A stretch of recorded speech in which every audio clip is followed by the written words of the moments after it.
So in this part of the video, I'm going to talk to you specifically about the feathers. So if you're going to attach feathers to your walking stick, it would behoove you to learn the law in your particular area and to learn the federal laws if you're in the US about possessing feathers.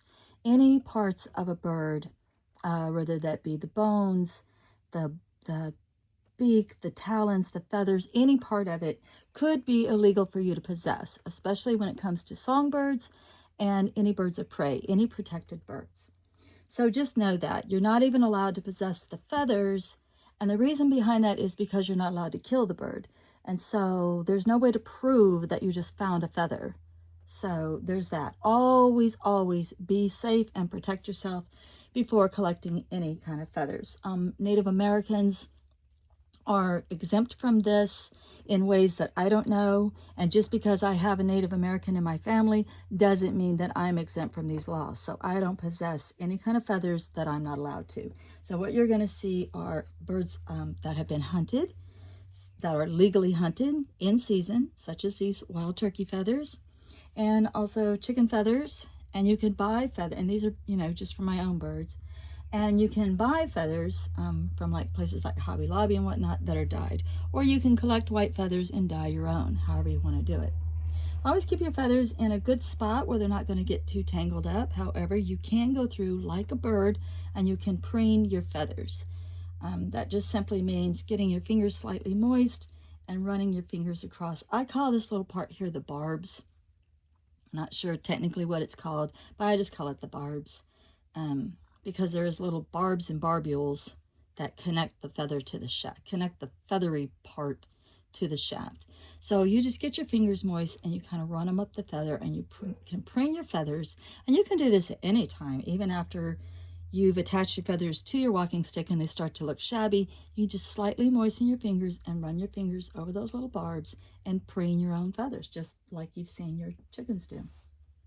Okay, to start to attach, I'm going to demonstrate on twine today because twine is so much easier to work with than leather. And I only say that because of the size and the ability to glue.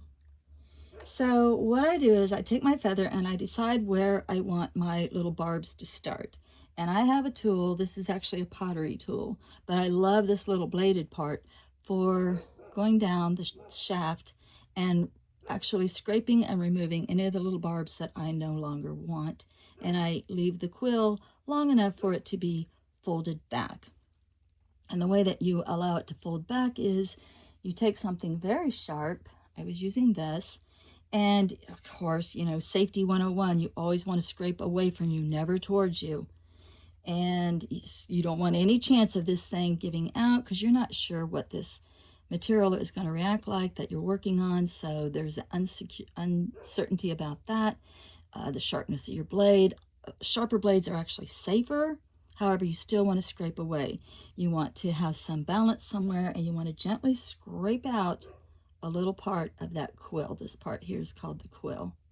So you want to scrape that out. Don't go all the way through, but you want to scrape it out so that you can cut off a length of twine, however long you want it. Like you're going to put some of this under your grip, but you're going to have some of it hanging down, and you want to decide how long you want that to hang down.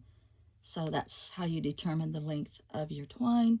And then with that part you scraped out, you just simply place your twine in there and fold that up. Now all you have to do is figure out a way to get that to stay folded. So attaching beads is super easy. However, first I'm going to demonstrate Native Americans and some people who do this hobby very seriously. They use sinew. Sinew is a connective part of an animal's tissue that when dried will come apart in little thread-like pieces, almost like this wax string. And you put it either in your mouth and chew it to get it moistened, or you put it in a dish of warm water to get it moistened.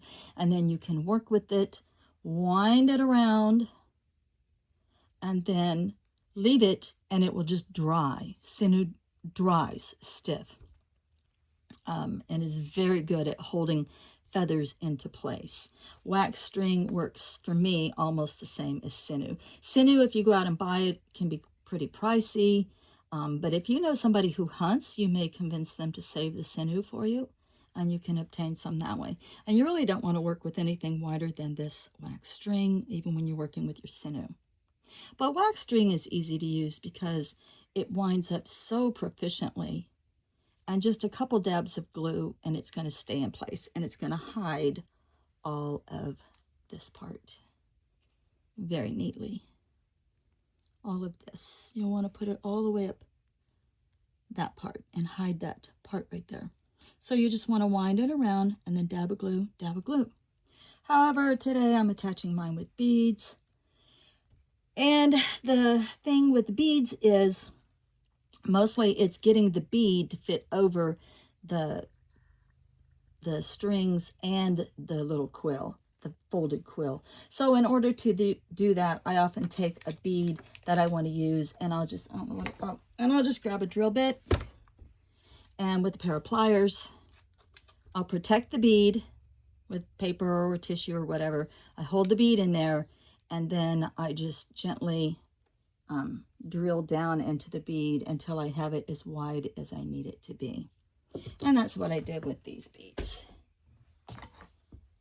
And then I just put the bead over, I don't have another bead on hand, but I just put the bead over both strands. And these strands are easy to work with if you take some of that tacky stuff that helps you go through papers, whatever that stuff's called, tacky finger, whatever. It's like a waxy stuff, any kind of wax really. And you just twist the ends and it's much easier to work with. And then you just slide your bead down both strands and pull it clear over this bent part. So you'll slide the bead clear down over this bent part, and then you just simply glue your bead in place with some E6000. All right, so we're going to move on from that. The most important thing is to make sure that your feathers are kept good, in good condition, and that you remember that you can also preen your feathers and keep them new and nice looking, and also make sure that the feathers that you possess are legal for you to have.